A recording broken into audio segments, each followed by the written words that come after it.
The gunshot that tore through Rhett Dalton's chest wasn't supposed to kill him. The blizzard was.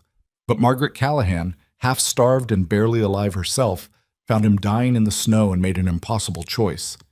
Saving this stranger would destroy the last safety she had left. Yet she dragged his bleeding body inside anyway, cut a bullet from his ribs with nothing but whiskey and a kitchen knife, and fought death itself to keep him breathing. What she didn't know was that the men who shot him were already coming back to finish the job. Stay with me until the end, hit that like button, and comment what city you're watching from so I can see how far this story travels. The Colorado mountains didn't care if you lived or died. Margaret Callahan had learned that truth the hard way. One frozen morning at a time, watching her breath cloud in the air inside a cabin that leaked wind through every crack in the walls. 6 months she'd been hiding in this forgotten miner's shack. 6 months since Boston society had chewed her up and spit her out like something rotten. She wasn't a nurse anymore. That life ended the night Rebecca Hartford died on the operating table while her surgeon father stood drunk in the corner, and Margaret took the blame because nobody important gets destroyed when there's hired help to sacrifice instead. The Hartford family had money, connections, lawyers who could make truth disappear like morning fog. Margaret had nothing except the clothes on her back and a one-way ticket west before the scandal turned into a prison sentence. Now she was nothing. A ghost living in a dead man's cabin, surviving on pine nuts and whatever small game she could trap, burning furniture when the firewood ran out, and pretending she wasn't slowly starving to death. The blizzard started 3 days before everything changed. Not the gentle snow that falls in paintings, but the kind that turns the world into a screaming white hell where you can't see your own hands in front of your face. Margaret had been rationing the last of her cornmeal, mixing it with melted snow to make a paste that barely qualified as food, when she realized the woodpile was almost gone. Going outside in that storm was suicide. She knew it. But freezing to death inside wasn't any better. She wrapped herself in every piece of cloth she owned, 2 dresses layered over her shift, a dead miner's coat that smelled like tobacco and decay, strips of blanket tied around her hands because she'd burned her only gloves weeks ago. Then she pushed open the cabin door and stepped into the screaming wind. The cold hit like a fist. Margaret gasped, felt ice crystals form immediately in her lungs, and forced herself forward anyway. The woodpile was only 30 feet from the cabin. 30 feet. She could make it. 10 steps in, she couldn't see the cabin anymore. 20 steps, and she wasn't sure which direction she was walking. Her hands were already numb. The wind kept changing direction, spinning her around, filling her nose and mouth with snow every time she tried to breathe. She stumbled forward, praying she was still moving toward the woodpile and not deeper into the wilderness where they'd find her body in spring, frozen solid with her eyes still open. Then her foot hit something that wasn't snow. Margaret dropped to her knees, brushing away the white powder with hands that barely worked anymore. At first she thought it was a log, maybe something she could drag back for firewood. Then she saw the blood. Black against white. Too much blood. A trail of it leading back into the storm, and at the end of that trail, a man. He was face down in the snow beside a horse that had collapsed mid-stride. The animal was still alive, barely, its sides heaving with labored breaths that sent steam rising into the frozen air. But the man wasn't moving at all. Margaret's first instinct was to run. Whatever trouble this stranger carried had nothing to do with her. She had her own death to worry about. Getting involved meant risk, meant danger, meant everything she'd spent 6 months avoiding. But her hands were already moving, rolling him onto his back, checking for a pulse. She found it. Weak, irregular, but there. Then she found the wound. The bullet had entered just below his left collarbone, tearing through muscle, and God knows what else before exiting out his back. The stranger's shirt was soaked through with blood, already freezing stiff against his skin. He'd lost so much. Too much. Nobody survives this kind of bleeding. Not out here. Not in this cold. Margaret sat back on her heels, breathing hard, trying to think through the fog in her brain that came from too many weeks of not eating enough. Leave him. The smart choice. The safe choice. He's already dead, just doesn't know it yet. But her fingers were pressing against his neck again, feeling that stubborn pulse that refused to quit. She'd sworn an oath once. First, do no harm. Seemed like a sick joke now, considering how much harm the world had done to her. But old habits die harder than people, and Margaret Callahan had spent too many years saving lives to watch a man bleed out in front of her without trying. Damn it, she whispered into the wind. Damn it, damn it, damn it. The horse was the key. The animal was dying, but it wasn't dead yet, and it was strong enough to pull. Margaret grabbed the stranger under his arms and started dragging him backward through the snow, her feet sliding, her back screaming in protest. 20 feet. Then she had to stop, gasping, her vision going dark at the edges. She'd forgotten what real food felt like. Her body was running on fumes and spite, and neither one was going to last much longer. But she got him to the horse, used the saddle rope to tie him in a position where the animal could drag him. The horse tried to stand when she pulled on its bridle, stumbled, almost fell again. Margaret slapped its neck hard, shouting words she'd learned from the miners, words that would have gotten her thrown out of Boston society even faster than the scandal had. The horse stood. Getting back to the cabin nearly killed them all. Margaret couldn't see anything, could barely breathe, could only pull the horse forward step by step and pray she was going the right direction. Her hands were so numb she couldn't feel the rope anymore. The stranger made a sound once, a low groan that might have been pain or might have been his last breath leaving his body. Then suddenly there was wood under her hand, the cabin wall. She'd made it. Getting the stranger inside took everything she had left. She untied him from the horse, grabbed him under the arms again, and pulled him up the 2 steps to the cabin door. He was heavy, dead weight, and Margaret's strength was gone. She fell twice, landing hard on the frozen ground, her head spinning, her stomach trying to turn itself inside out, even though there was nothing in it to lose. But she got him inside. The cabin was barely warmer than outside, but at least the wind couldn't reach them here. Margaret kicked the door shut, dragged the stranger close to the fireplace where a few coals still glowed red, and finally let herself collapse beside him. For maybe a minute, she just lay there on the floor, breathing, listening to the storm hammer against the walls. Then she forced herself to move. The fire first. She threw on the last pieces of furniture she'd been saving, a 3-legged stool, part of an old crate, some pine branches she'd gathered weeks ago. The flames grew, throwing heat and light across the small room, and Margaret could finally see what she was working with. The stranger was maybe 30, maybe older. Hard to tell under all that blood and dirt. Dark hair, strong jaw, hands that were rough and scarred from work. A working man, not some soft city type. His clothes were good quality but well used, leather vest, wool shirt, sturdy boots that had seen plenty of trail time. And that wound. Still bleeding, but slower now. The cold had probably saved his life, keeping his heart from pumping out every drop he had left. Margaret had exactly 1 bottle of whiskey, saved from a dead miner's stash. A kitchen knife that was almost sharp. Thread she'd pulled from the hem of her spare dress. And absolutely no idea if any of it would be enough. She'd done surgery before, back when she was someone, back when she had proper tools and proper training and proper support. This wasn't surgery. This was butchery with a prayer attached. She poured whiskey over the knife, poured more over the wound. The stranger jerked, made a sound like a dying animal, but didn't wake up. "You better live through this," Margaret told him, positioning the knife. "Because I'm not doing this for nothing." The bullet was still inside. She could feel it when she pressed on the wound, a hard lump buried in torn muscle. Had to come out. No choice. Leaving it meant infection, and infection out here meant death just as sure as bleeding. Margaret took a breath, said a prayer to a god she wasn't sure she believed in anymore, and started cutting. The stranger screamed when the knife went in. His whole body went rigid, back arching off the floor, and Margaret had to pin him down with her knee across his chest while she worked.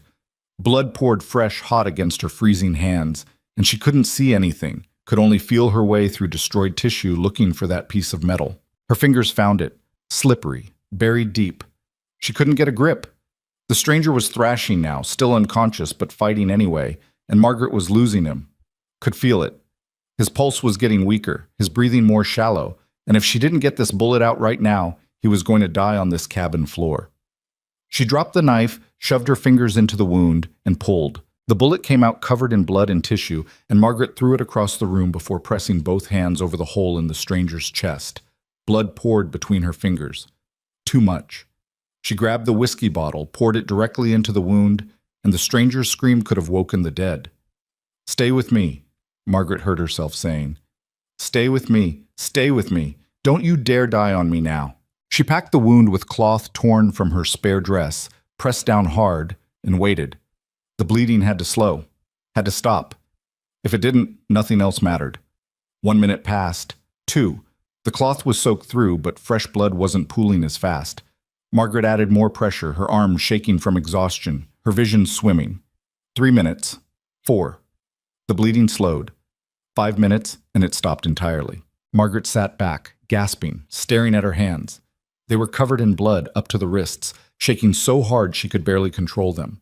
The stranger was still alive, still breathing, pulse still there, still fighting. She'd done it, and now she was trapped in a cabin with a dying man during the worst blizzard she'd ever seen, with no food, almost no firewood, and absolutely no idea who he was or why someone had shot him. Smart, Margaret, she told herself. Real smart. But she was already moving, checking the wound again, adding clean bandages, covering him with the only blanket she owned. Outside, the storm screamed like something alive and furious. The cabin shook. The fire flickered, threatened to go out, and Margaret fed it more of the broken stool. The stranger's breathing changed. Steadier now, deeper, like maybe his body had decided to keep fighting after all.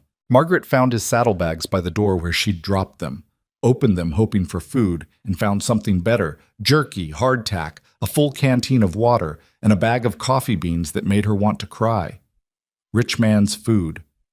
Trail supplies meant for long rides through hard country. She ate 2 pieces of jerky so fast she barely tasted them, her stomach cramping around the sudden food. Forced herself to slow down, couldn't afford to get sick. Not now. While she ate, she checked the stranger's pockets. Looking for weapons first. Found a revolver, good quality, fully loaded. Then looking for identity. A wallet with $40 inside, more money than Margaret had seen in months. And a letter, folded small, addressed to someone named Clara Dalton. Dalton. That was a name she'd heard before, even out here in the middle of nowhere. Ranch family. Big spread somewhere in the valley. Money and land and the kind of power that came with both. So this stranger bleeding on her floor wasn't just anybody. He was somebody. The kind of somebody who had enemies willing to shoot him and leave him to die in a blizzard. The kind of somebody whose problems were about to become her problems. Margaret looked at the $40, then at the man, then at the storm still raging outside. She could take the money and run when the weather cleared. Leave him here, let him take his chances, save herself. That was the smart play. The safe play. But she was already soaking another cloth in warm water, already cleaning the blood from his face, already checking his temperature with the back of her hand. Fever was coming. She could feel it. His skin was too hot despite the cold, his breathing starting to rattle in his chest. The real fight hadn't even started yet. Margaret built up the fire, boiled water, and prepared for a long night. The stranger started talking around midnight. Delirious, barely conscious, words tumbling out that made no sense. He called for someone named Clara, begged someone to stop, fought invisible enemies that only he could see.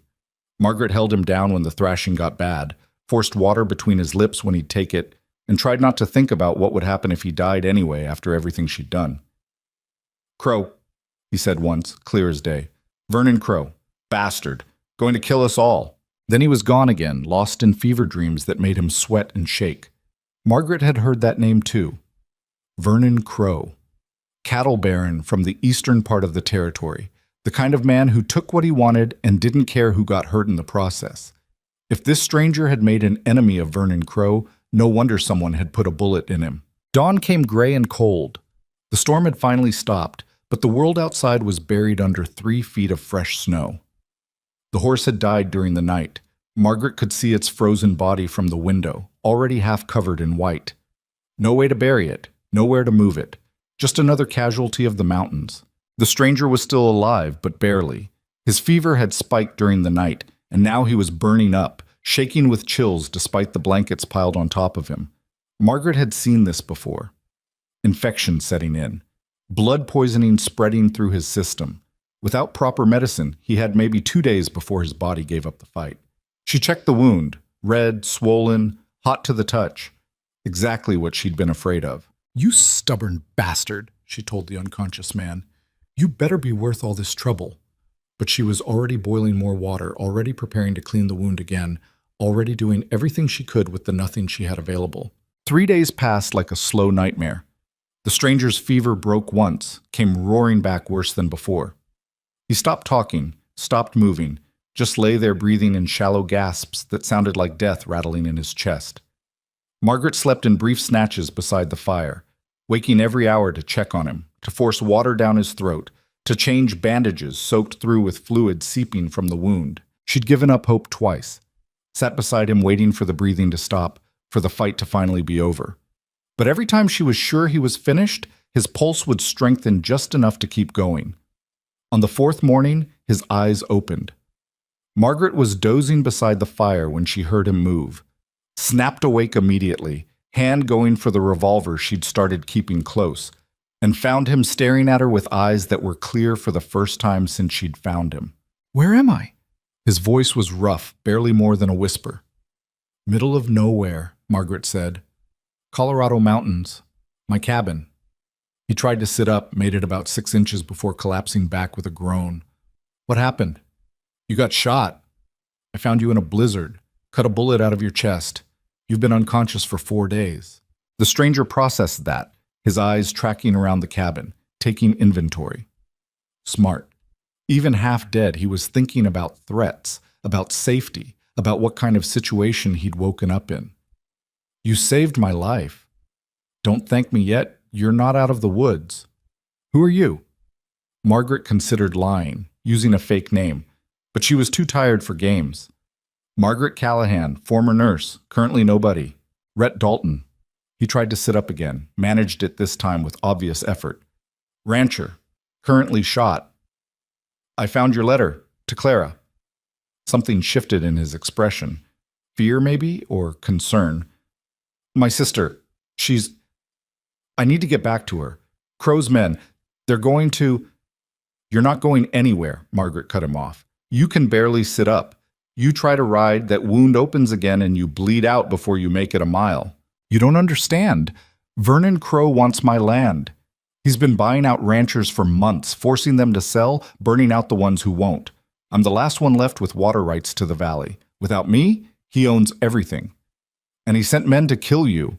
3 of them." Rhett's jaw tightened. "Caught me on the trail between town and my ranch. I got one before they got me, made it into the mountains thinking I could lose them in the snow. Horse gave out. Don't remember much after that." Margaret thought about the blood trail leading to her cabin, about the storm that had covered their tracks, about how long it might take for Crow's men to come looking for the body. "They think you're dead," she said. "That's the only reason you're still alive." "Then I need to get back before they move on my ranch. Clara's there alone. The ranch hands, they're good men, but they won't fight Vernon Crow without me." He tried to stand, made it halfway up before his legs gave out, and Margaret had to catch him before he cracked his head on the floor. He was heavy, all muscle and bone, and the effort of holding him up made her vision darken at the edges. "You damn fool," she said, lowering him back down. "You want to die? Because that's what happens if you leave now. I didn't cut a bullet out of you with a kitchen knife just so you could kill yourself being stubborn." Rhett looked at her then, really looked, and seemed to notice for the first time how thin she was, how her hands shook, how her clothes hung loose on a frame that had been starving for months. "You're not doing much better yourself." "I'm alive. That's more than most people manage out here." "Why are you hiding in the middle of nowhere?" Margaret stood up, turned away, started reorganizing bandages that didn't need reorganizing. "That's not your business. You saved my life. I think that makes it my business. I was a nurse in Boston, got blamed for something I didn't do. Powerful family needed a scapegoat. I ran before they could put me in prison." The words came out flat, emotionless. She'd said them in her head so many times they'd lost all meaning. "Now I'm nobody, and that's fine with me." Silence filled the cabin. Outside, wind moved through the trees, making them creak and sway. The fire popped, sending sparks up the chimney. "I'm sorry," Rhett said finally. "Don't be. Sorry doesn't change anything." "No, but maybe—" He stopped, grimaced, pressed a hand to his wound. "Maybe we can help each other." "I don't need help. You're starving to death in a cabin with no firewood, no food, and winter isn't even half over yet. Yes, you do." Margaret wanted to argue, wanted to tell him to mind his own business, to leave her alone, to take his problems and his danger and get out of her cabin as soon as he could stand. But her stomach chose that moment to cramp with hunger, and they both heard it. Come back with me, Rhett said. To the ranch. Clara would welcome you. We have food, shelter, a real doctor in town. You could... I can't go into town. Someone might recognize me. Then stay at the ranch. We need a nurse anyway. Clara gets sick sometimes, and the ranch hands are always getting hurt. You could work for us, earn your keep, have a real place to stay instead of slowly dying out here alone. It was tempting, dangerously tempting. The thought of regular meals, a warm bed, people around instead of endless isolation. But it also meant risk, meant exposure, meant getting involved in whatever war Rhett Dalton was fighting with Vernon Crow. I'll think about it, Margaret said. That night, while Rhett slept restlessly by the fire, Margaret stood at the cabin window and watched the moonlight turn the snow blue-white. Somewhere out there, men with guns were looking for Rhett Dalton. Eventually, they'd find the blood trail. Eventually, they'd track it to this cabin. And when they did, Margaret's isolation wouldn't protect her anymore. Maybe Rhett was right. Maybe they could help each other. Or maybe she was about to make the stupidest decision of her life. Again, the decision came 5 days later, but not because Margaret wanted it to. It came because 3 riders appeared on the horizon just after dawn, and suddenly staying in the cabin meant dying in it. Rhett saw them first. He'd been strong enough to stand by the window for short periods, watching the tree line with the kind of vigilance that came from knowing men wanted you dead. Margaret was cleaning his wound. It was healing finally, the redness fading, the flesh knitting back together in a way that made her think he might actually survive this. When he went rigid. Company, he said quietly. Margaret moved to the window. 3 dark shapes moving through the snow, still distant but coming closer. Too deliberate to be lost travelers, too focused to be passing through. Crow's men? She asked. Has to be. They found the blood trail. Margaret's stomach dropped. She'd known this was coming, had tried to prepare for it, but now that it was actually happening, her mind went blank with fear. 3 armed men. 1 revolver. A wounded rancher who could barely walk. A starving nurse with no experience fighting anyone. They were going to die here. Get dressed, Rhett said. Warm clothes. Everything you can carry. What? We're leaving, now, before they get close enough to cut us off. You can't ride, your wound. My wound doesn't matter if I'm dead. He was already moving, gathering his saddlebags, checking his revolver. How much food do we have left? Maybe 3 days' worth, less if we're both eating. Take it all. And the blankets. Whatever medical supplies you have. Margaret wanted to argue, wanted to tell him this was insane, but the riders were getting closer, and she could see the outline of rifles against their shoulders. So she moved instead, grabbing everything that might keep them alive.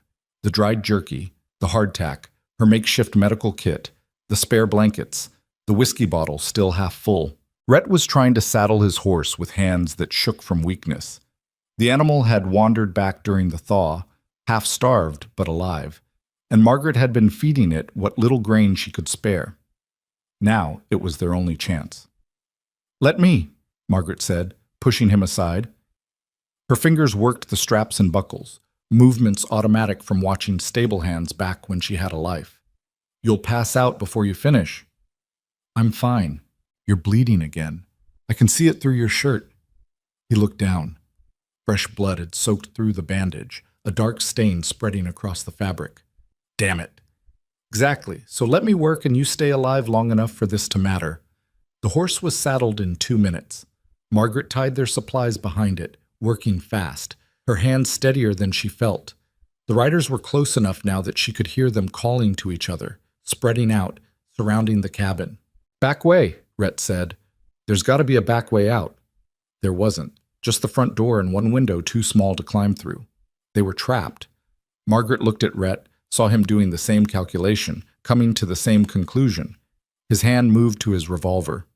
No, she said. You can't fight them. Not like this. I'm not letting them take me. And I'm not letting you die after I spent a week keeping you alive.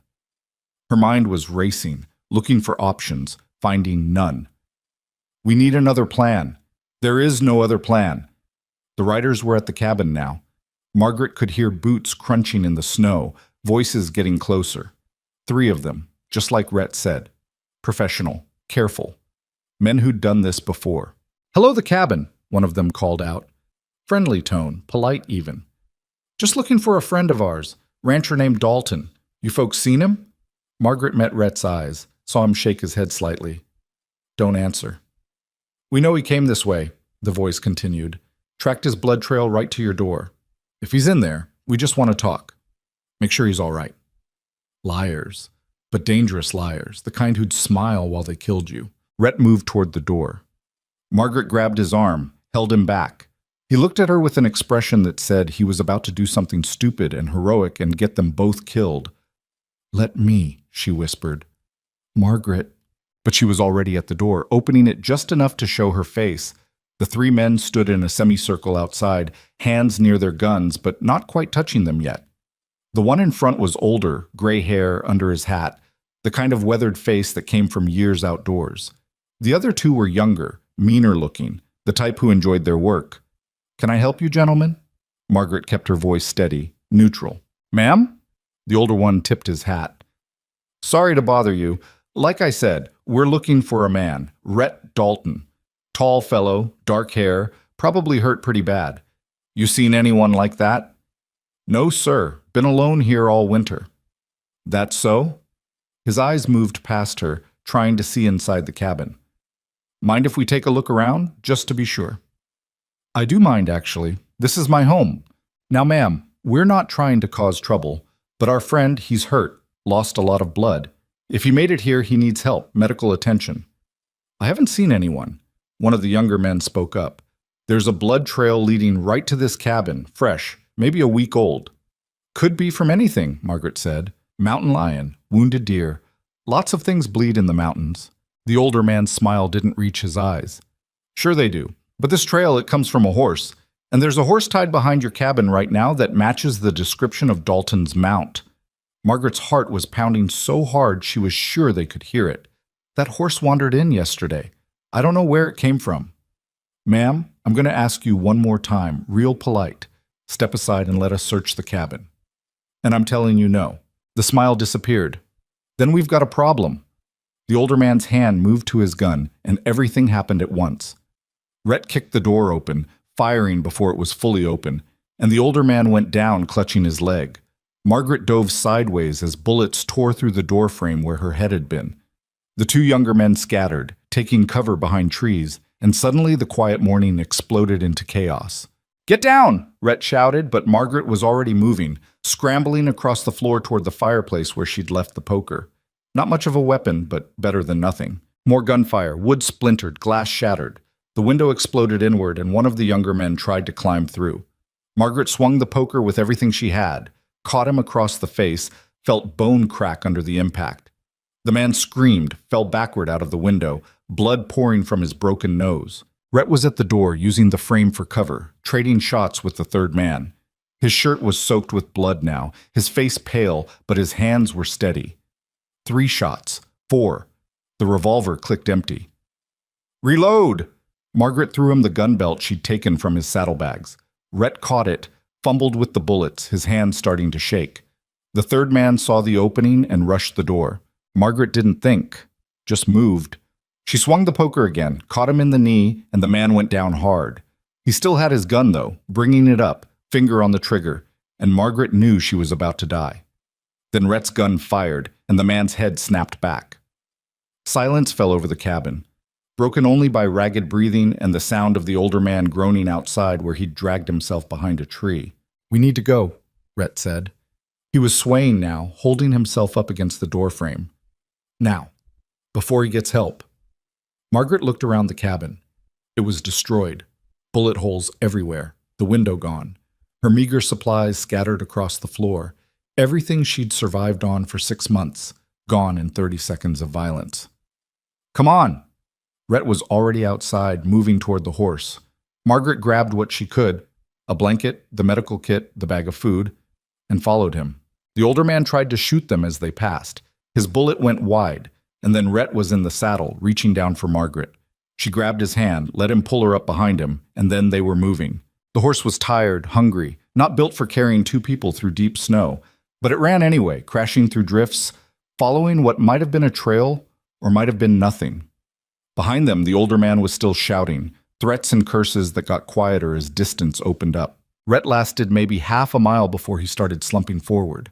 Margaret wrapped her arms around him, holding him upright, trying to steer the horse with her knees. Blood from his reopened wound was soaking through both their clothes now, warm and sticky. "Stay with me," she said into his ear. "Don't you dare die on me now. Not after all that." "Wasn't planning on it," he mumbled, but his voice was weak, his breathing shallow. The landscape blurred past. Trees, snow, more trees. Margaret had no idea where they were going, only that they needed to put distance between themselves and the cabin. The horse was flagging, its pace slowing, its sides heaving with exhaustion. Then Rhett went completely limp. "No, no, no, no!" Margaret grabbed the reins, pulled the horse to a stop. Rhett was unconscious, his skin gray, his pulse barely there. She half slid, half fell off the horse, then managed to ease him down into the snow. The wound had torn open completely, blood everywhere. She needed to stop it, needed to pack it, but her supplies were scattered between the horse's saddlebags and the bundles tied behind the saddle, and her hands were shaking too badly to work the knots. A sound made her look up. Hoofbeats, coming from the direction they'd fled. The wounded man hadn't stayed behind. He was coming after them. Margaret made a decision. She got Rhett back on the horse, tying him to the saddle so he wouldn't fall, then led the animal into the trees.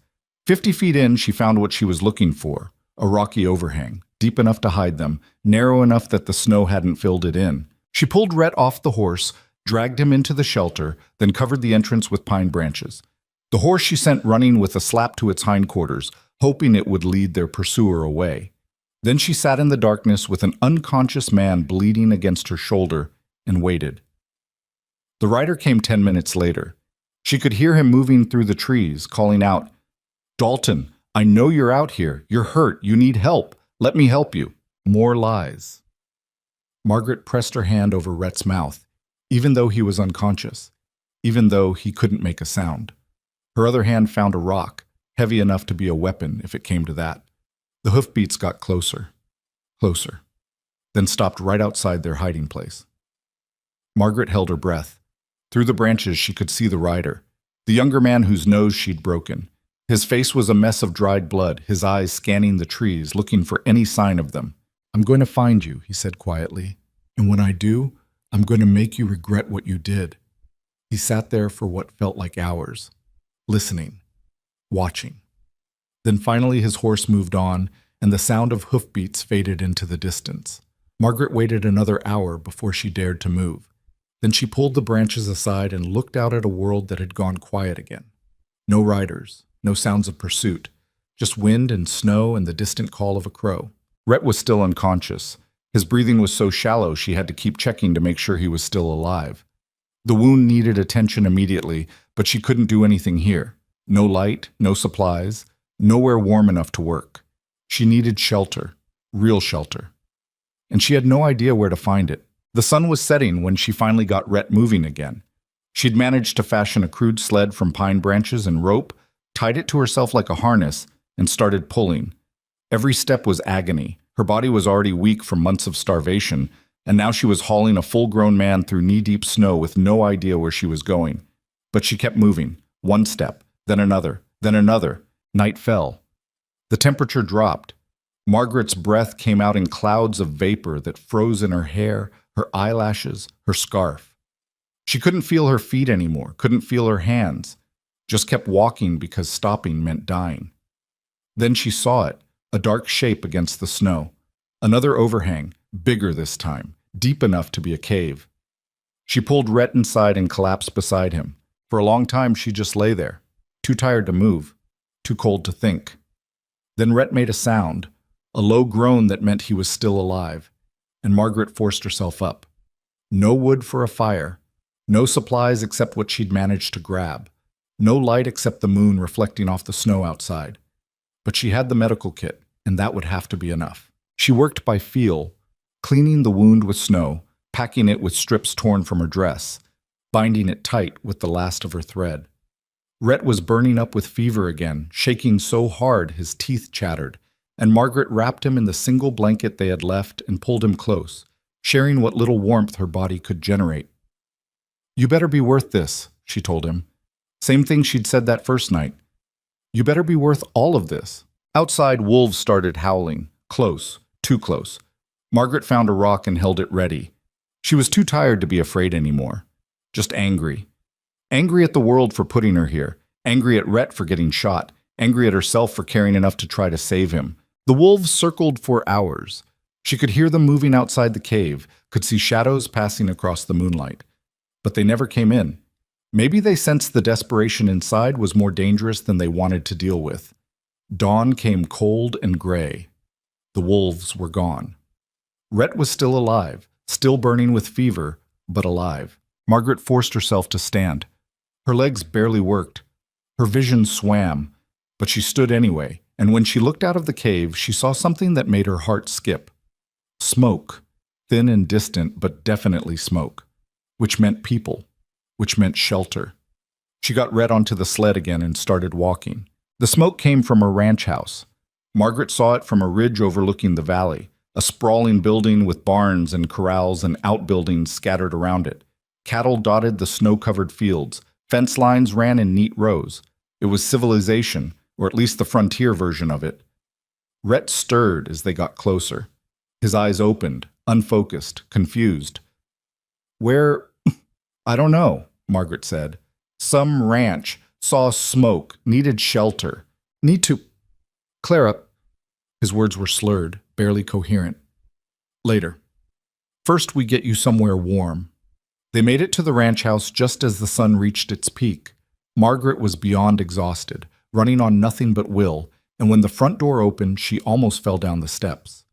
A woman stood in the doorway, young, maybe 20, with dark hair, and Rhett's same strong jaw. Her eyes went wide when she saw them. Rhett? She was down the steps in an instant, grabbing her brother, and Margaret let go, let the woman take the weight. What happened? Who are you? Margaret Callahan. Found him shot. Been keeping him alive. The woman, Clara had to be, looked at Margaret properly for the first time. Saw the blood, the exhaustion, the way she could barely stand. Get inside, both of you, now. The ranch house was warm. That was Margaret's first thought. Warm and bright and full of the kind of comfort she'd forgotten existed. Clara shouted for help, and ranch hands appeared, lifting Rhett, carrying him to a bedroom, moving with the kind of efficiency that said they'd dealt with injuries before. Someone tried to help Margaret walk. She shook them off, followed Rhett to the bedroom, and didn't leave his side until she'd checked the wound herself. Made sure it was clean, made sure he was settled. Then her legs gave out and everything went dark.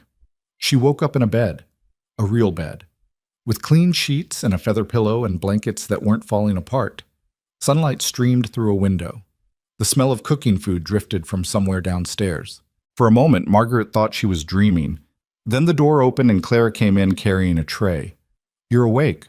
Good. You need to eat. Rhett is alive, stable.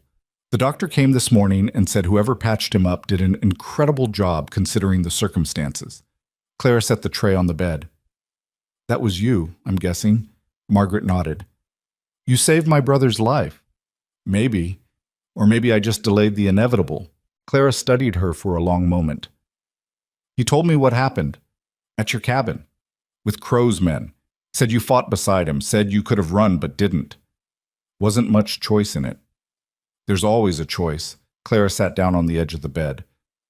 Rhett says you're a nurse. Says you're in some kind of trouble back east. Margaret's defenses went up immediately. What else did he say? Nothing. Just that you needed help and he owed you a debt. Clara paused. Look, I don't care what you did or didn't do before. Out here, the past is the past. What matters is what you do now. And what you did was save my brother when you could have let him die. That means something. He offered me a job before all this happened. The offer still stands. We need a nurse. The ranch hands are always getting hurt and Clara hesitated. I get sick sometimes, bad sick. It would help to have someone who knows medicine nearby. Margaret looked at the food on the tray. Real bread, butter, eggs. More food than she'd seen in months. Her stomach was cramping just looking at it. Crow's men know I helped Rhett. They'll come here looking. Let them come. This is Dalton land. Has been for 20 years. We've got 15 ranch hands who'd die to protect it. Vernon Crow doesn't scare us." But Margaret could see the fear in Clara's eyes, hear it in the slight shake of her voice. Crow did scare her, scared everyone. And now Margaret had painted a target on her back by choosing the wrong side of a war she didn't understand. "I need to think about it," she said. "Fair enough. But while you're thinking, you're eating and resting, and not going anywhere until you're strong enough to stand without falling over." Clara left. Margaret stared at the food, then forced herself to eat slowly. Her stomach rebelled at first, cramping around the sudden richness, but she kept going. She needed her strength back, needed to be able to think clearly, needed to figure out what the hell she was going to do next. She found Rhett 2 days later. He was sitting up in bed, still pale but alert, when she knocked on his door. "Come in." Margaret entered. The room was bigger than her entire cabin had been, with a real fireplace and windows that looked out over the valley. Rhett watched her approach with eyes that were clear now, sharp, assessing. "How are you feeling?" she asked. "Like I got shot and dragged through a blizzard. You?" "About the same." They looked at each other for a moment. Two people who'd survived something together, bound now by blood and violence and choices that couldn't be unmade. "Clara says Crow's men haven't come back," Rhett said finally. "Yet." "Yet," he agreed. "But they will. Vernon doesn't give up." "Tell me about him. About this war you're fighting." So Rhett told her. About the drought that had been killing the valley for 3 years. About how Vernon Crow had been buying up ranches one by one, forcing desperate families to sell, burning out the ones who wouldn't. About the water rights that Rhett's father had secured decades ago. Rights that gave Dalton Ranch access to the only reliable stream for 50 miles. "Without our water, the other ranches die," Rhett explained. "With it, they can survive. Crow wants control of that water, wants to own the whole valley, and I'm the only thing standing in his way." "So he sent men to kill you?" "Not the first time. Won't be the last." Margaret moved to the window, looking out at the ranch. She could see men working in the corrals, cattle moving through the fields, the kind of organized life she'd been missing for months. "Why haven't you sold?" she asked. "Taken the money and left?" "Because this is my home. My family's home. My father died protecting this land. I'm not handing it over to a man like Vernon Crow just because he's willing to kill for it. Even if staying means dying." Even then, Margaret turned back to face him. "That's stupid." "Maybe, but it's my kind of stupid." Rhett shifted in the bed, wincing. "You don't have to stay, Margaret. I know you came here because you had nowhere else to go. But this fight, it's not yours. You can leave whenever you want." "Can I? Crow's men saw my face. They know I helped you. Think they'll just let me walk away?" "I'll give you money. Enough to get far away from here. Start over somewhere they'll never find you." It was a generous offer. More than generous. Margaret should take it, should run as far and fast as she could before this war swallowed her whole. But she was so tired of running. "I'll stay," she heard herself say. "For now. Clara needs a nurse. And you're going to need someone to change those bandages until that wound heals properly." Rhett smiled. "Thank you." "Don't thank me. I'm not doing this for you. I'm doing it because I'm tired of hiding in cabins and waiting to die." "Fair enough." Margaret turned to leave, then stopped at the door. "One question. Was it worth it? Getting shot? Nearly dying? All of it. Was holding on to this ranch worth that?" Rhett was quiet for a long moment. "Ask me again when this is over." Margaret settled into ranch life the way water finds cracks in stone, slowly, inevitably, changing the shape of everything around her. The first week passed in a blur of checking Rhett's wound, treating ranch hands who'd been kicked by horses or cut on barbed wire, and trying not to think about the men who were probably still hunting them. Clara gave her a room on the second floor with a view of the valley, and Margaret spent the night staring out at the darkness, waiting for riders that didn't come. But they would. She knew they would. On the 8th day, Clara collapsed during breakfast. One moment she was pouring coffee, the next she was on the floor, her body convulsing, foam at the corners of her mouth. Margaret was beside her in seconds, turning her on her side, making sure she didn't swallow her tongue while the ranch hands stood frozen in the doorway. "Get out!" Margaret snapped at them. "Give her space. Someone find Rhett." The seizure lasted 90 seconds. When it passed, Clara lay gasping on the kitchen floor, her eyes unfocused, her skin clammy with sweat. "It's okay." Margaret said quietly, checking her pulse. You're okay. Just breathe. Happens sometimes, Clara managed. Her voice was slurred, weak. Since I was a kid. How often? Once a month, maybe less. I never know when. Red appeared in the doorway, still favoring his wounded side, his face pale with worry. Clara, I'm fine. But she wasn't fine. She was shaking, exhausted, looking like she'd just fought a battle inside her own body. Help me up! Between Margaret and Rhett, they got Clara to her room. Margaret stayed while Rhett paced the hallway outside, and when Clara finally fell asleep, Margaret found him sitting on the stairs with his head in his hands. How long has she been having seizures? Margaret asked. Since she was 12. Our mother had them too. Died during one when Clara was young. Has she seen a doctor? Every doctor within 100 miles. They all say the same thing. Nothing they can do. Just have to wait and hope she doesn't hurt herself when they happen. Rhett looked up, and Margaret saw the fear in his eyes. She's all I have left. My father's gone. My mother's gone. If something happens to Clara, nothing's going to happen to her. You don't know that. No, but I can watch her.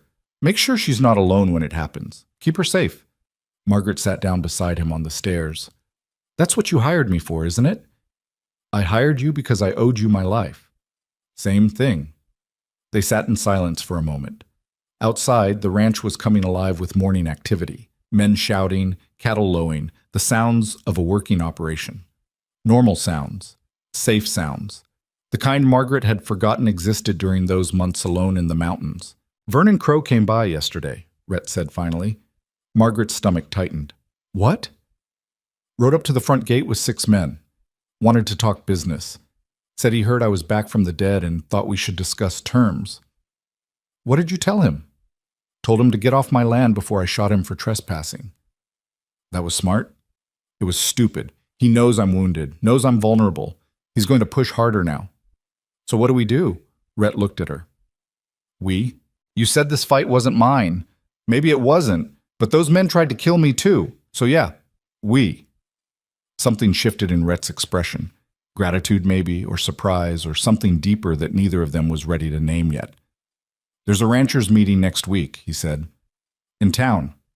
Everyone who still owns land in the valley will be there. If I can convince them to stand together, form a water alliance, we might have a chance against Crow.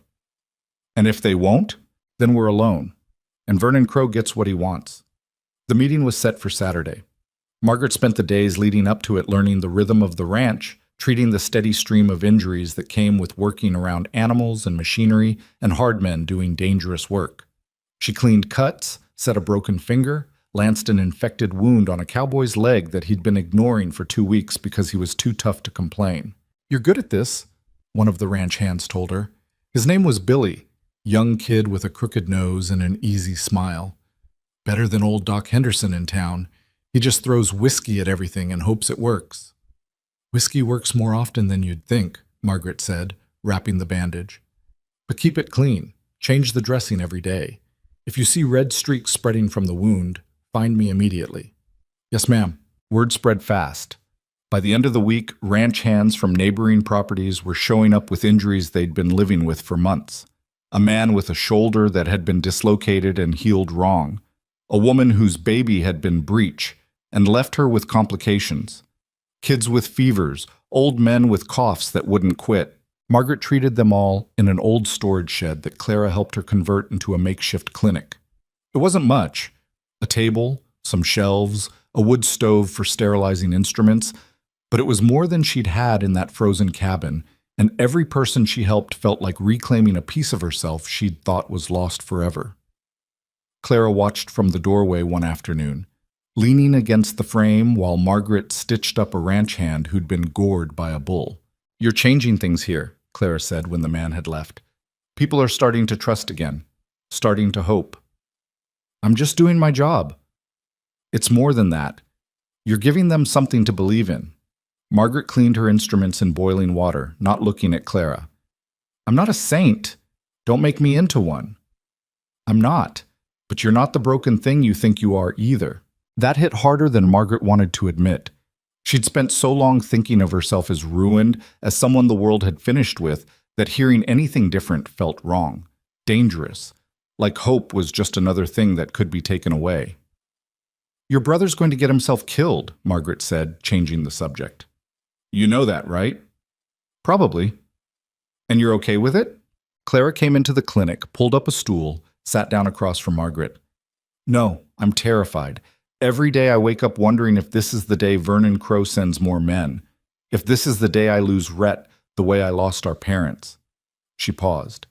"But I also know my brother, know he'd rather die fighting than live on his knees, so I stand beside him and hope it's enough." "What if it's not?" "Then at least we went down together." Saturday came gray and cold. Rhett insisted on riding into town despite Margaret's protests that his wound wasn't healed enough for that kind of strain. Clara went with him, and after arguing herself hoarse, Margaret climbed into the wagon too.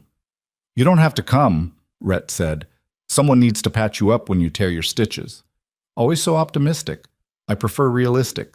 The ride to town took 2 hours. Margaret watched the landscape change from ranch land to scattered homesteads to the cluster of buildings that passed for civilization out here. A general store, a saloon, a church, a livery stable, and a meeting hall that looked like it had been built from whatever lumber was left over from everything else. The hall was already packed when they arrived. Ranchers, farmers, their wives and children, all crammed into a space that was too small and too hot despite the cold outside. The air smelled like sweat and tobacco and fear. Vernon Crow was there. Margaret recognized him immediately. A big man in expensive clothes, silver hair, a face that looked friendly until you saw the eyes. Cold eyes. The kind that calculated profit and loss in human lives. He was surrounded by men in suits, lawyers probably, and more men in gun belts who definitely weren't lawyers. He smiled when he saw Rhett. "Dalton, heard you were dead. Shame the rumors were wrong." "Vernon." Rhett's voice was flat, emotionless. "Didn't know this was your meeting." "It's everyone's meeting. We're all trying to survive out here. Thought we should discuss how to do that together." "By letting you buy everyone out at half what their land is worth?" Crow's smile didn't waver. "By being reasonable. Practical. The drought's killing us all. Some of us have the resources to weather it, others don't. I'm just offering those others a way out before they lose everything." "You're offering them slavery with a smile." The room had gone quiet. Everyone watching, waiting to see what would happen. "That's a harsh word," Crow said. "I prefer partnership. Call it whatever you want. The answer's still no." Crow's eyes shifted to Margaret, standing behind Rhett. His expression didn't change, but she saw the recognition there, saw him filing away her presence, calculating what it meant. "And who's this? New hire?" "None of your business. Everything in this valley is my business, Dalton. You'd do well to remember that." The meeting started before things could escalate. A local rancher named Morrison stood at the front calling for order, laying out the situation. The drought, the dying cattle, the failing crops, the desperation that hung over everyone like a noose waiting to drop. Then Crow stood and made his pitch. He was good. Margaret had to give him that. He painted himself as a savior, someone who could bring resources and capital and stability to a valley that was falling apart.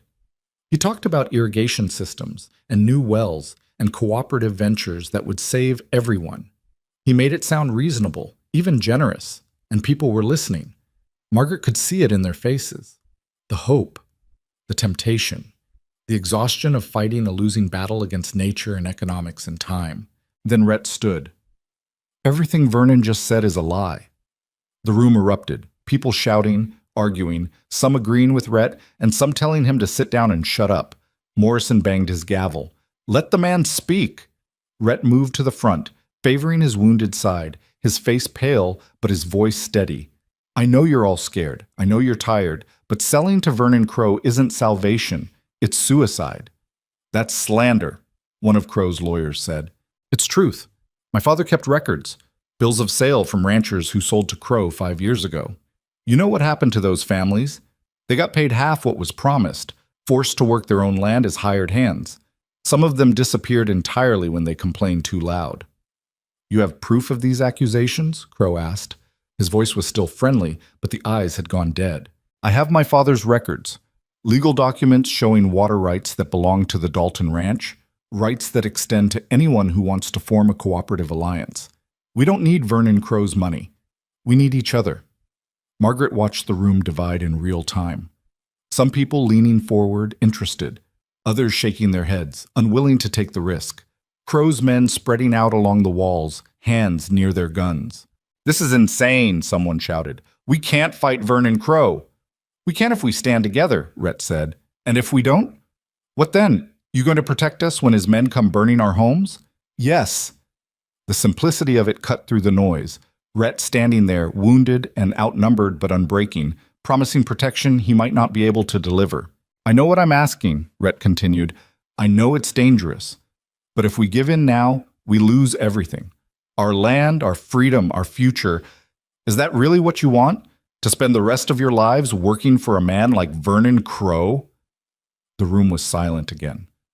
Margaret could see the calculation happening on every face. Fear versus hope. Safety versus freedom. Then a woman stood, old, weathered, the kind who'd survived everything the frontier could throw at her and kept going anyway. "I'm with Dalton," she said. "My husband built our ranch with his own hands before the drought killed him. I'm not handing it over to some snake in a fancy suit." Another rancher stood. Then another. Not everyone. Not even half. But enough that the room shifted, the balance tipping towards something that might have been courage, or might have been collective suicide. Crow's friendly mask slipped for just a second. Margaret saw the rage underneath, the calculation, the promise of violence. "You're making a mistake," he said quietly. "All of you." "Maybe," Rhett said, "but it's our mistake to make." The meeting fell apart after that. People arguing, splitting into factions, some leaving immediately while others clustered around Rhett asking questions about water rights and protection and what the hell they were supposed to do next. Crow left with his entourage, but not before stopping beside Margaret. "You're the one from the cabin," he said. Not a question. Margaret met his eyes and didn't flinch. "I am." "Unfortunate business. My men tell me you fought back. Hurt one of them pretty badly." "He shouldn't have broken into my home." Crow smiled. It was worse than the rage had been. "This valley is going to burn, Miss Callahan. Miss Callahan. And when it does, I want you to remember that you could have walked away. Could have stayed in your little cabin and let events take their course. But you chose to stand with Dalton. That makes you part of this now. And that means when the fire comes, you burn too." He left before Margaret could respond, left her standing there with her heart pounding and her hands shaking and the absolute certainty that she'd just made herself a target. Clara appeared at her elbow. "That was Vernon Crow." "I figured. He just threatened you." "I noticed. You don't seem very worried." Margaret thought about Boston, about the Hartford family and their lawyers and their power, about how she'd run then, how running had saved her life but destroyed everything else. "I'm tired of being scared," she said. The ride back to the ranch was tense. Rhett drove the wagon while Clara sat beside him, and Margaret rode in the back watching the road behind them for riders who didn't come.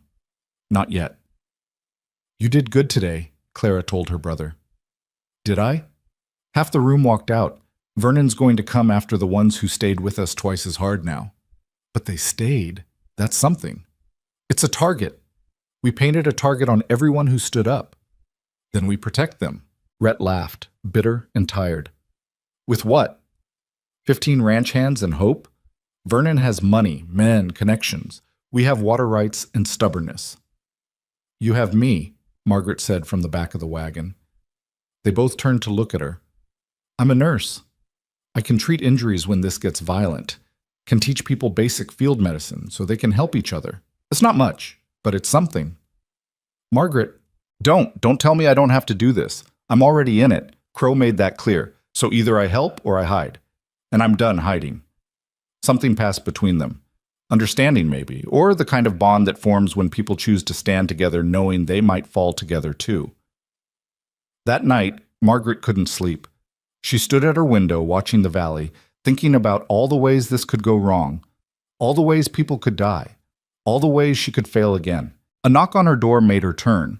Rhett stood in the hallway, still dressed, looking like he hadn't slept either. "Can I come in?"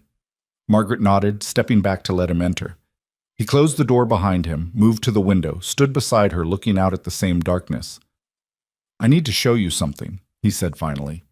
He led her downstairs to his father's study, unlocked a drawer and pulled out a leather folder stuffed with documents, spread them across the desk. "These are the records I mentioned. Water rights, bills of sale, testimonies from families Crow destroyed." He looked at her. "If something happens to me, these need to get to the federal marshal in Denver. They're the only proof we have that Crow's been breaking the law. Nothing's going to happen to you." "You don't know that?" "Neither do I. But if it does, someone needs to know where these are. Someone I trust."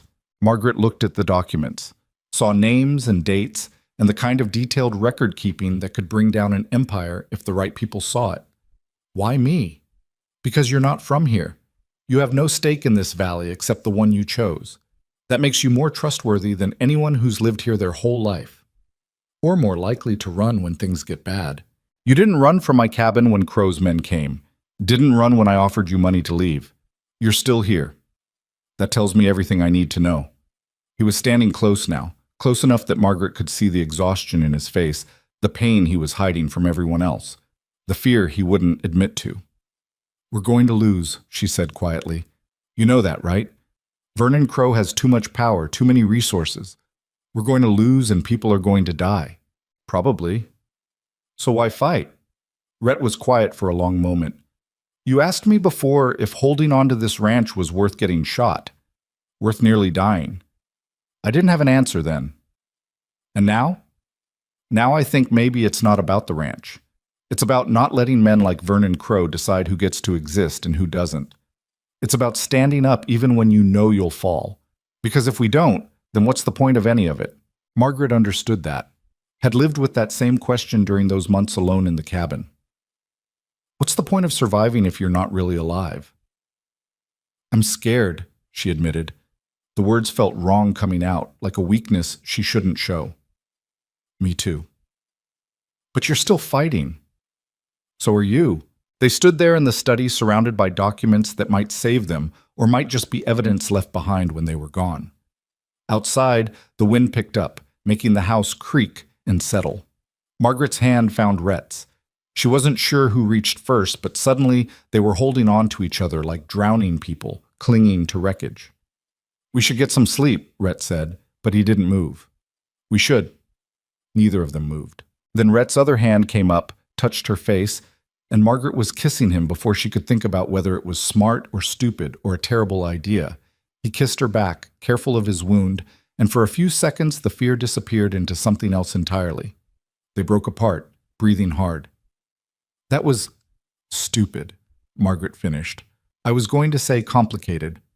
Same thing. But Rhett was smiling, a real smile, not the tired half version he'd been wearing since she found him in the snow. "When this is over, when we're not fighting for our lives every day, I'd like to do that again, properly." "You think we'll survive long enough for proper?" "I'd like to try." Margaret thought about all the reasons this was a bad idea. She was running from her past. He was fighting a war he'd probably lose. They barely knew each other outside of violence and survival. But she was also thinking about how his hand felt in hers, how the kiss had made her feel something other than afraid for the first time in months. "Okay," she said, "let's try." The attack came 3 days later. Margaret was in the clinic treating a ranch hand's infected tooth when she heard the first gunshot, then shouting, then the sound of horses moving fast.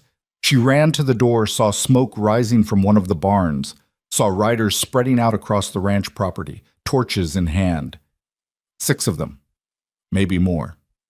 Crow's men, come to make good on their promise.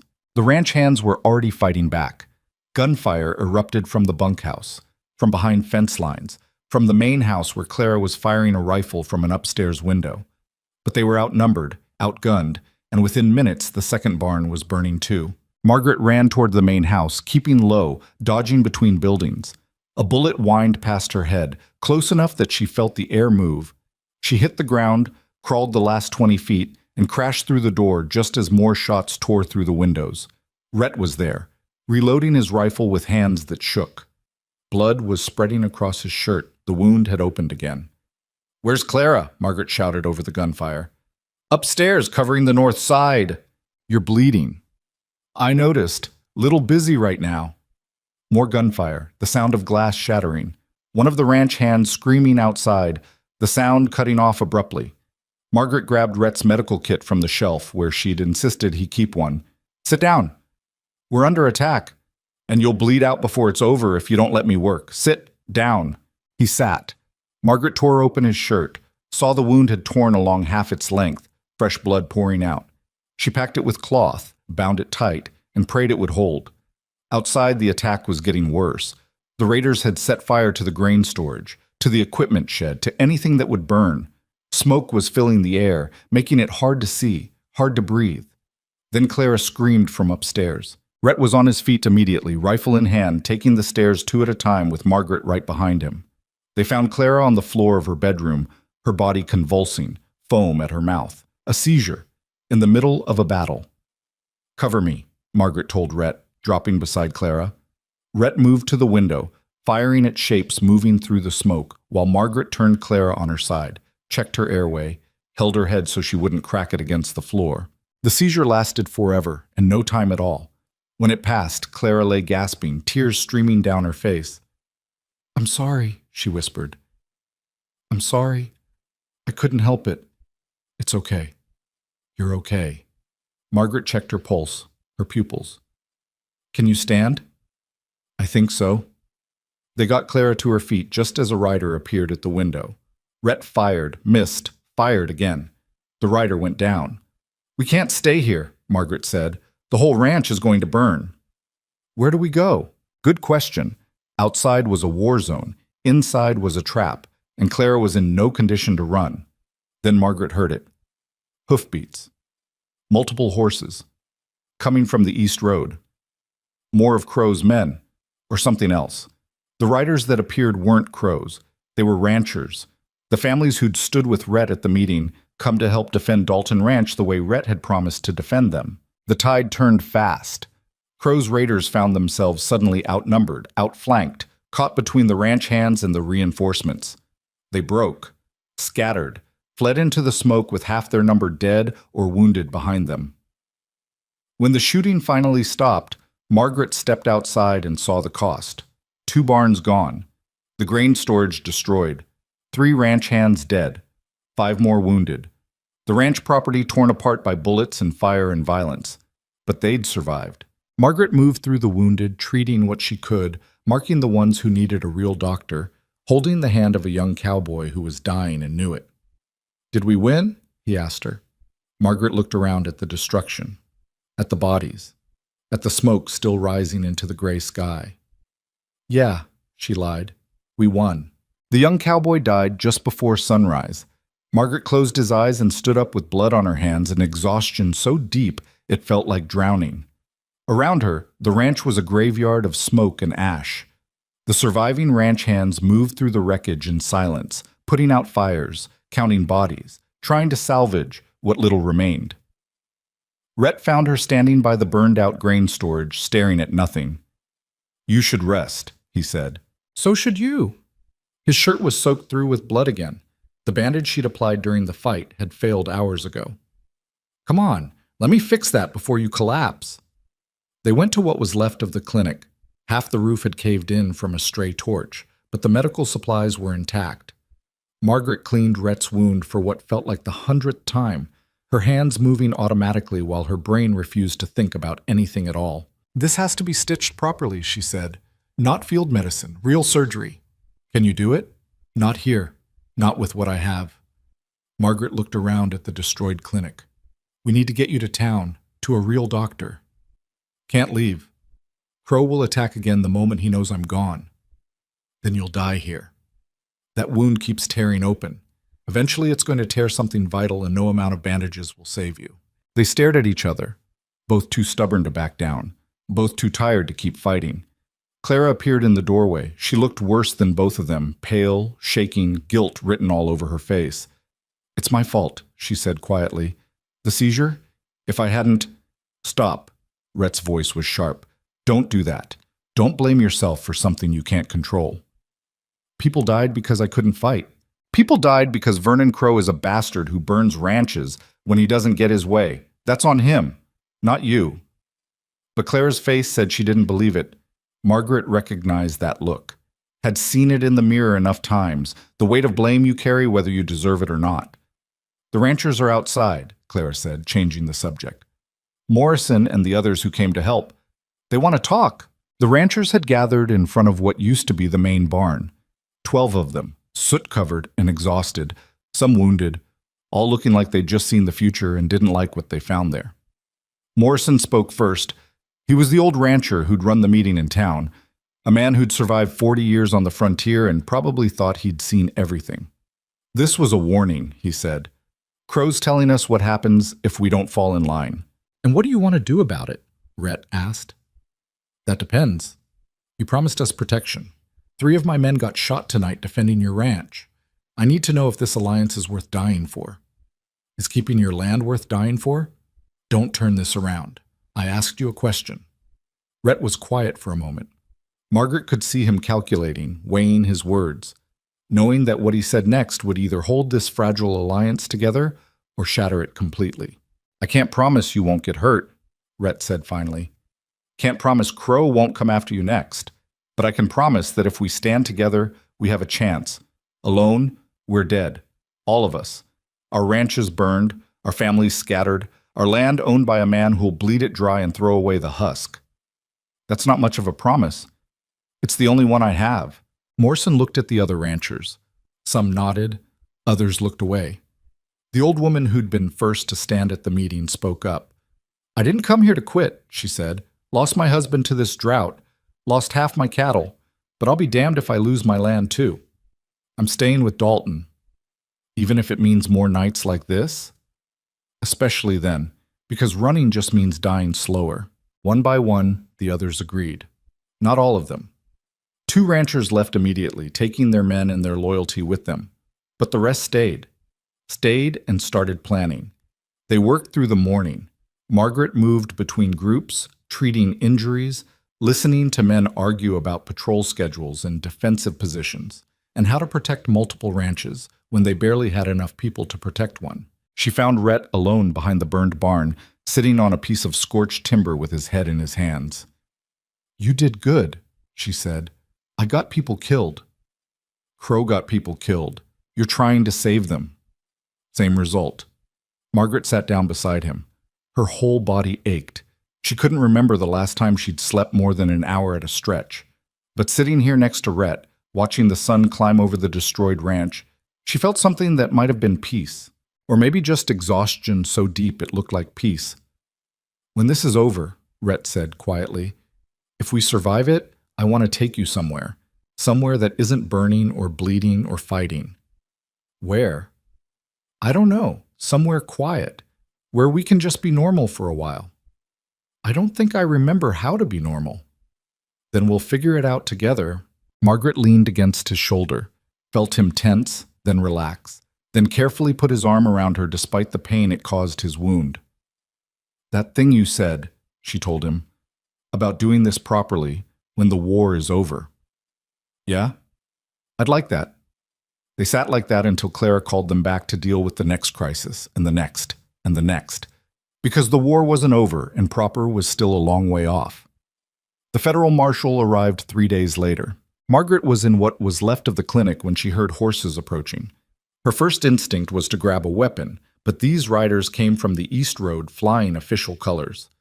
5 men in federal uniforms led by a marshal whose badge caught the sunlight. His name was Thomas Garrett, and he looked like someone who'd spent too long seeing the worst of people and was tired of it. I'm looking for Rhett Dalton, he said. Rhett appeared from the house, Clara and Margaret flanking him. The marshal's eyes moved over the destroyed ranch, taking inventory of the damage, the bullet holes, the burned buildings. Heard you had some trouble out here. You could say that. Want to tell me what happened? So Rhett told him. About Vernon Crow's attempted takeover. About the ranchers who'd sold out under pressure or force. About the attack 3 nights ago that left 3 men dead and half the ranch destroyed. Garrett listened without interrupting, his expression giving nothing away. When Rhett finished, the marshal was quiet for a long moment. You have proof of any of this? I have my father's records, bills of sale, testimonies, Water rights documentation. I'll need to see them. They went to Rhett's study. Margaret followed, watching as Rhett spread out the documents his father had spent years collecting. Evidence of fraud, coercion, violence, names and dates, and the kind of detailed record-keeping that should have been enough to bring down Vernon Crow years ago. Garrett studied the papers carefully, read through testimonies, checked dates against official records. His face remained neutral, but Margaret saw something shift in his eyes. "This is good work," he said finally. "Thorough, but it's not enough." "What do you mean it's not enough?" Clara's voice was sharp. "It's right there. Everything Crow's done—" "I believe you. But believing and proving in a court of law are different things. Most of these testimonies are from people who've since disappeared or died. The bills of sale could be forgeries. A good lawyer, and Crow has the best lawyers, would tear this apart in an hour." "So what are you saying?" Rhett asked. "That we're on our own?" "I'm saying I need more. Hard evidence. Something that ties Crow directly to criminal activity. Attempted murder. Arson. Bribery of officials." Garrett looked at them.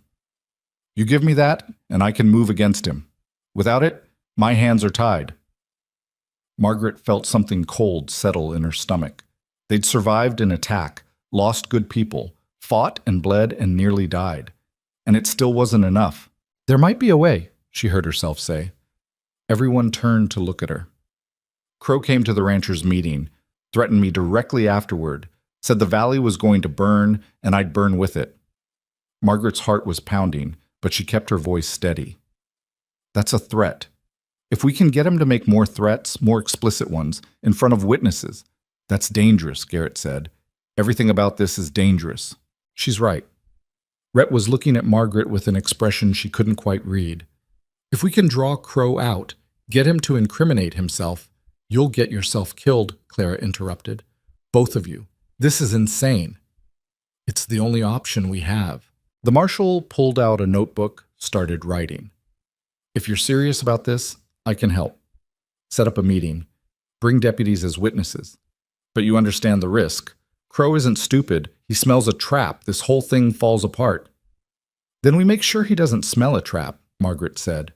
They planned it over the next 2 days. A meeting in town, ostensibly to negotiate a truce. Crow would come because his ego wouldn't let him pass up the chance to gloat.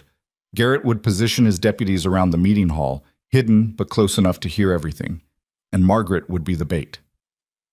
"I don't like this," Rhett said the night before the meeting. They were in his study again, going over the plan for the 10th time. "Using you as bait. It's my choice." "It's a bad choice." "Maybe. But it's mine to make." Margaret looked at the documents spread across the desk. Her whole life had been other people making choices for her. The Hartford family, the lawyers, the scandal that destroyed her career. "I'm tired of being a victim, tired of running. This is me standing and fighting." "What if something goes wrong?" "Then at least I went down swinging instead of hiding in a cabin, waiting to freeze." Rhett pulled her close, careful of his healing wound. They'd been doing this more often, finding excuses to touch, to be near each other, building something fragile in the middle of chaos. "When this is over," he said against her hair, "I'm taking you somewhere nice, somewhere with actual beds and food that isn't jerky." "That sounds like heaven." "It's a promise." Margaret tilted her head back, kissed him properly this time. Not the desperate kiss from before, but something slower, deeper. A promise of their own that they'd survive this, that there would be an after. Clara cleared her throat from the doorway. "Sorry to interrupt, but we have a problem." The problem arrived on horseback an hour later. A young man, maybe 25, dressed in expensive clothes that had seen hard travel.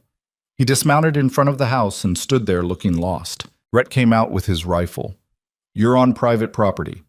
"I know. I'm looking for Rhett Dalton." "You found him. Who are you?" The young man took off his hat. In the lamplight from the house, Margaret could see the resemblance immediately. Same eyes as Vernon Crow, same jaw. But where Vernon looked cold and calculating, this man just looked broken. "My name is Elias Crow. I'm Vernon's son, and I need your help." The silence that followed was absolute. Rhett's rifle came up. Clara appeared in the doorway with her own weapon. Margaret's hand moved to the revolver she'd started carrying after the attack. "You've got 3 seconds to explain why I shouldn't shoot you," Rhett said. Because I'm not my father. Elias's voice shook. Because I'm tired of watching him destroy people. Because I have proof of everything he's done, and I'm willing to testify against him. Why? Because he killed my mother. Elias's composure cracked, his voice breaking. Everyone thinks she died in an accident, a riding fall. But I found letters. She was going to leave him, going to expose his business dealings. And 3 days later, she was dead. You have proof of this? Garrett stepped out of the shadows where he'd been waiting. The marshal had insisted on staying at the ranch until the meeting, just in case. Letters, financial records, a ledger my father kept of every bribe, every illegal deal, every person he had threatened or hurt. Elias reached into his saddlebag slowly, pulled out a leather portfolio. It's all here. Everything you need to put him away for the rest of his life. Garrett took the portfolio, opened it, started reading. His expression remained neutral, but his hands moved faster, flipping pages, checking documents. This is real, he said finally. This is everything we needed. Why now? Margaret asked. Why turn on him now? Elias looked at her with eyes that had seen too much. Because last week he told me to kill someone. A rancher who wouldn't sell. Said it was time I proved myself. That if I wanted to inherit his empire, I needed to show I had the stomach for what it takes. He paused. I don't want his empire. I don't want any of it. I just want it to stop. Rhett lowered his rifle slowly. If you're lying, I'm not. I swear I'm not. They brought Elias inside, sat him down, let him tell his story while Garrett documented everything, asked questions, verified facts. It took hours. By the time they finished, dawn was breaking over the valley. Garrett closed his notebook. This changes everything. With this evidence and Elias's testimony, we can arrest Vernon Crow today. End this without the meeting, without putting anyone else at risk. Margaret should have felt relief, should have felt the weight lifting, but all she felt was hollow, like she'd been bracing for a fight that suddenly wasn't coming. What happens to Elias? She asked. Witness protection. New identity. He'll have to disappear for a while, but he'll be safe. Elias laughed bitterly. Safe? Right. Because people who cross Vernon Crow are always safe. Your father will be in federal prison, Garrett said. He can't hurt you from there. You don't know him. He has connections, money, power. Even locked up, he'll find a way. Then you make sure the trial puts him away for life. Make sure your testimony is so solid there's no chance of appeal. Rhett sat down across from Elias. You want to stop your father? That's how. Not by hiding, by standing in a courtroom and telling the truth. Elias was quiet for a long moment. Then he nodded. Okay, I'll do it. Garrett left at sunrise with 4 deputies and enough evidence to arrest Vernon Crow before noon. They took Elias with them for his own protection. Margaret watched them ride away and felt the strangest sense of anticlimax. That's it? Clara said beside her. It's over? Maybe. Or maybe Crow has one more move left. But the hours passed and no riders appeared. No gunshots, no fires. Just silence and the sound of ranch hands rebuilding what had been destroyed. The news reached them by evening. Vernon Crow had been arrested at his ranch, hadn't fought back, hadn't resisted, just let the deputies put him in irons and take him away while his hired men watched and did nothing. The valley exhaled. Margaret found Rhett in the barn, feeding the horses. He looked tired but lighter somehow, like a weight he'd been carrying for years had finally been lifted. It's really over, he said. Looks like it. I don't know what to do now. I've been fighting Crow for so long, I forgot what it's like to just live. Margaret leaned against the stall door. I know the feeling. What are you going to do, now that you don't have to hide anymore? Good question. Margaret had been running for so long she didn't know who she was when she wasn't scared. Didn't know what her life looked like without fear driving every decision. I thought I might stay, she said. If the offer's still open. The valley needs a nurse, and I'm tired of being alone. Rhett turned to look at her. The offer's open. Will always be open. Even after everything? Especially after everything. He crossed the barn, stopped in front of her. You saved my life, fought beside me, helped save this valley. You think I'd let you leave now? You might not have a choice. I'm difficult, stubborn. I have nightmares about Boston and a past that won't stay buried. Good. I'm difficult too, and stubborn. And I have a ranch that's half destroyed and a valley full of people who expect me to lead them even though I'm making this up as I go. He took her hands. Sounds like we're a perfect match. Margaret laughed. Actually laughed. The sound felt foreign, like something she'd forgotten how to do. You're serious about this? About us? I've been serious since you cut a bullet out of me with a kitchen knife and told me not to die on you. Everything after that was just me figuring out what I already knew. Which is that you're it for me. That I want to wake up next to you, want to build something with you, want to fight with you and make up with you and grow old annoying each other. He paused. If that's what you want too. Margaret thought about the cabin in the mountains, about hiding and starving and waiting to die. Thought about the life she'd lost in Boston, the person she used to be before the world broke her. Then she thought about this, standing in a barn with a man who'd seen her at her worst and wanted her anyway, a valley that needed her, a purpose that felt real. Yes, she said, that's what I want too. Rhett kissed her then, properly, without the fear of bullets or fire or death hanging over them. Just two people who'd survived hell together and come out the other side still standing. The wedding happened 6 months later. By then, the ranch had been rebuilt, the burned barns replaced, the valley recovering under a water cooperative that shared resources instead of hoarding them. Margaret's clinic had grown from a shed to a proper building with real medical equipment and enough supplies to handle anything short of major surgery. She stood in front of the ranch house wearing a dress Clara had insisted on buying, watching ranchers and their families gather under cottonwood trees beside the stream they'd fought so hard to protect. The same stream that had been at the center of Vernon Crow's war. Crow himself was serving 20 years in federal prison. Elias had testified against him, and the trial had been brutal and public and thorough. The man who'd terrorized the valley was gone, his empire dismantled, his power broken. Clara appeared at Margaret's elbow. You ready? No. Good. That means it's real. They walked together to where Rhett stood waiting. He was wearing his best clothes, his wound now just a scar hidden beneath his shirt. A reminder of how this all started, how close they'd both come to dying before they ever really lived. The ceremony was simple, no fancy words, just promises made in front of people who'd fought beside them, who'd survived the same hell, who understood what it meant to choose each other after everything they'd been through. When it was done, when they were officially married, Rhett pulled Margaret close and whispered in her ear, "Told you I'd take you somewhere nice." Margaret looked around at the ranch, at the valley, at the people celebrating around them. Not nice in the way Boston had been nice, with its fancy balls and social rules and carefully maintained appearances. But real. Honest. Home. Yeah, she said. You did. That night, lying in bed beside her husband, the words still felt strange. Margaret thought about the woman she'd been when this started. Broken. Hiding. Convinced the world had finished with her. She'd been wrong. The world hadn't finished with her. It had just been waiting for her to find the place where she belonged. The fight that mattered. The people worth standing beside. Rhett stirred beside her, pulled her closer without waking. Outside, wolves howled in the mountains.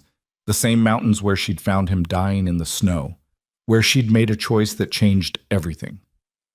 Margaret closed her eyes and slept without nightmares for the first time in years. The nightmares didn't stop just because Vernon Crow was in prison. Margaret woke 3 weeks after the wedding with her heart pounding, Rhett's hand on her shoulder, and the lingering image of fire consuming everything she'd built. She sat up in bed, breathing hard, trying to remember that the ranch was safe, that the war was over, that she was allowed to stop fighting now. Same one? Rhett asked quietly. Yeah. Want to talk about it? No. He pulled her back down anyway, held her until her breathing steadied. They'd developed this routine in the short time they'd been married. Margaret would wake, panicked. Rhett would anchor her back to reality. Neither of them mentioned it in daylight. Some wounds didn't heal just because you wanted them to. Morning came gray and cold. Margaret dressed and went to the clinic, where a line of people was already waiting. A pregnant woman worried about bleeding. A ranch hand with a cough that wouldn't quit. A child who'd burned her hand on a stove. Normal injuries, normal problems. The kind Margaret could actually fix.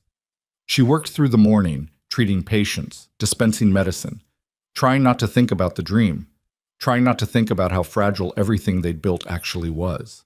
Clara found her around noon carrying a basket of food. You forgot to eat again. I wasn't hungry. You're never hungry. Eat anyway. Clara set the basket on the examination table. We got a letter from Marshal Garrett. Crow's appeal was denied. He's staying in prison for the full 20 years.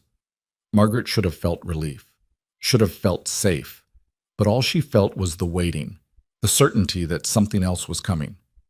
You okay? Clara asked. Fine. You're a terrible liar. Margaret sat down heavily, suddenly exhausted. I keep waiting for it to fall apart, for Crow to find a way out, for someone else to come after the ranch, for everything we fought for to disappear. That's not going to happen. You don't know that. Clara pulled up a stool, sat across from her. No, I don't. But I know my brother married a woman who survived Boston society, 6 months alone in the mountains, and a war with Vernon Crow. If something else comes, you'll survive that too. What if I don't want to survive anymore? What if I just want to live without constantly waiting for the next disaster? Then you practice. Every day you wake up and nothing terrible happens. That's practice. Eventually your brain catches up. Margaret wanted to believe that. Wanted to think healing was just a matter of time and repetition. But the nightmares suggested otherwise. She was still thinking about it that evening when a rider appeared on the East Road. Everyone at the ranch went tense immediately, old habits from the war, but the rider was flying official colors. Another marshal, younger than Garrett, with news from Denver. Mrs. Dalton? He asked when Margaret came to the door. The title still felt strange. Yes. I have a message from the federal courthouse. Vernon Crow has requested to see you. The world tilted sideways. What? He's allowed 1 visitor per month. He's used this month's request to ask for you specifically. Tell him no. Ma'am, I'm just the messenger. You're under no obligation to go, but he was very insistent, said he had information you'd want to hear. Rhett appeared behind Margaret, his hand on her shoulder. What kind of information? He wouldn't say, just that it concerns Mrs. Dalton directly. After the marshal left, Margaret and Rhett stood in the doorway watching the sun set over the valley. The same valley that was finally at peace, finally rebuilding, finally breathing. You're not going, Rhett said. I know. He's playing games, trying to get in your head. I know that too. But Margaret was already thinking about it, about what Crow could possibly have to say, about the loose ends she'd been trying not to think about Boston and the Hartford family, and the scandal that destroyed her life. She went to Denver 3 days later, despite every rational voice in her head screaming not to. Rhett wanted to come with her, but she needed to do this alone. Needed to face whatever Crow had waiting without anyone else getting dragged into it. The federal prison was a stone fortress on the edge of the city. Guards searched her, took her weapons, led her through corridors that smelled like rust and despair. They put her in a room with bars on the windows and a table bolted to the floor. Vernon Crow entered 5 minutes later. He looked smaller than Margaret remembered. Thinner. Prison grays instead of expensive suits. But the eyes were the same, cold, calculating, completely unrepentant. Mrs. Dalton, he said, sitting down across from her. Thank you for coming. I didn't come to be polite. You have 5 minutes. Talk. Crow smiled. Direct. I appreciate that. Very well. I'll be equally direct. I know who you are, Margaret Callahan. I know what happened in Boston. I know about Rebecca Hartford and the surgery that went wrong. I know you took the blame for a drunk surgeon and ran before they could prosecute you. Margaret's blood went cold. Howie. I have resources even in prison, connections, friends who owe me favors. He leaned forward. The Hartford family never stopped looking for you. They want justice for their daughter, and I know exactly where you are. You're threatening me. I'm offering you a deal. Drop your testimony against me at my appeal hearing next month, and I'll make sure the Hartfords never find you. Keep testifying, and I'll send them a letter with your exact location. Margaret's hands were shaking. She pressed them flat on the table, refusing to let him see how badly he'd rattled her. You're bluffing. You're in prison. You have no power. Don't I? My son betrayed me. My empire is gone. But I can still destroy you, can still make sure you lose everything you've built out here. Your clinic, your marriage, your new life. His smile widened. All it takes is 1 letter. I could tell the marshals about this threat. Go ahead. They'll search my cell, find nothing, and chalk it up to the word of a convicted criminal against a respectable woman. Meanwhile, my associates on the outside will send that letter anyway. Margaret stood up. We're done here. Think about it, Mrs. Dalton. Think about whether testifying against me is worth losing everything. You have 3 weeks to decide. The guard escorted her out. Margaret made it to the street before her legs gave out. She sat on the steps of the prison shaking, trying to breathe, trying to think through the panic. Crow was right. If the Hartfords found her, they'd destroy her all over again. They had money, power, lawyers who could make her life hell, even if they couldn't put her in prison. And this time she'd drag Rhett down with her. The ranch, Clara, everyone she'd come to care about. She could run, take Crow's deal, refuse to testify, hope he kept his word, or she could fight, risk everything, trust that the truth would be enough. Margaret sat on those steps for an hour, watching Denver move around her before she made her decision. She went straight to Marshal Garrett's office. He listened to her story without interrupting, his expression darkening as she explained Crow's threat. When she finished, he was quiet for a long moment. He's cornered, Garrett said finally. His appeal is failing. He's desperate. This is all he has left. So what do I do? You tell the truth. At the appeal hearing, on record, you explain exactly what happened in Boston, why you ran, and why Vernon Crow is using it to threaten you now. That'll destroy me. Maybe. Or maybe it'll set you free. Garrett leaned forward. You've been running from Boston for over a year, running from a scandal you didn't cause. At some point, you have to stop running and face it. The Hartfords will come after me. Let them. You have witnesses now, a community, a husband who'd fight hell itself for you. That's more than you had before. Margaret thought about the valley, about the people she'd treated, about Rhett and Clara and the life she'd built from nothing. About whether it was worth protecting. Okay, she said, I'll testify. The appeal hearing was set for 3 weeks later. Margaret spent those weeks preparing, working with Garrett to document everything. The threat, the blackmail, the leverage Crow was trying to use. She also wrote a letter to the Hartford family explaining what had really happened the night Rebecca died.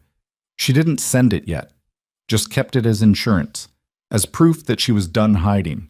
Rhett found her the night before the hearing, sitting on the porch watching the stars. You don't have to do this, he said. Yes, I do. We could leave. Take Clara and disappear. Start over somewhere Crow and the Hartfords can't find us. Margaret looked at him, at this man who'd been willing to die for his land, who'd fought a war to protect his home, who'd stood against impossible odds because running wasn't in him. You wouldn't leave, she said. This ranch is your home, your family's legacy. You'd never abandon it. I'd abandon it for you. The words hung in the air between them, simple, true, devastating.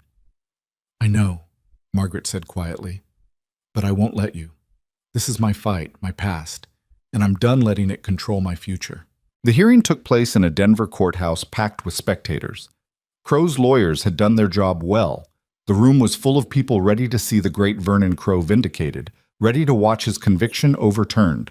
Margaret sat in the witness stand and told the truth. She explained Boston, explained the surgery where Dr. Hartford had been drunk and incompetent and killed his own patient while Margaret tried desperately to save her, explained how the family had blamed her to protect their reputation, how they'd threatened prosecution if she didn't accept responsibility quietly. She explained running, explained the months in the cabin, explained finding Rhett dying in the snow, and then she explained Crow's threat, the blackmail, the attempt to use her past as leverage. The courtroom went silent when she finished. Crow's lawyer stood up, trying to discredit her, trying to paint her as a liar and a criminal. But Garrett had done his work well. He had documentation, witnesses who'd seen Margaret's skill as a nurse, letters from Valley families she'd helped. And then, unexpectedly, someone else stood up. A man in the back of the courtroom, well-dressed, authoritative. He identified himself as Thomas Hartford, Rebecca's brother. I've heard enough, he said, his voice carried across the silent room. My sister's death was a tragedy, but it wasn't this woman's fault. It was my father's. He was drunk. He was incompetent, and he sacrificed Miss Callahan to save his own reputation. The courtroom erupted. Crow's lawyer shouted objections. The judge banged his gavel, but Thomas Hartford kept talking. I've spent the last year investigating what really happened that night. I found nurses who witnessed my father's drinking, surgical records that show his declining skill, evidence that my family suppressed to protect his career. He looked at Margaret. I came here to apologize to you, and to make sure my father faces consequences instead of you. Margaret couldn't breathe, couldn't process what was happening. The Hartford family destroying their own reputation to clear her name. The vindication she'd never thought she'd get. The judge called for order, reviewed the new evidence, dismissed the appeal. Vernon Crowe would stay in prison. And Margaret Callahan Dalton was finally, truly free. She walked out of that courthouse into Denver sunlight with Rhett beside her and Thomas Hartford shaking her hand. I'm sorry, he said, for what my family did to you, for the year you lost running, for everything. Why did you come forward? Because my sister deserved better than to be used as a weapon, and because wrong is wrong, no matter who commits it. He paused. I filed charges against my father. He'll face a medical board review, probably lose his license, but that's not your concern anymore. You're free of us. Margaret didn't know what to say. Didn't know how to process a world where powerful families faced consequences instead of inflicting them. Thank you, she managed finally. Thomas nodded and left. Margaret turned to Rhett. It's really over, she said. It's really over. They went back to the valley.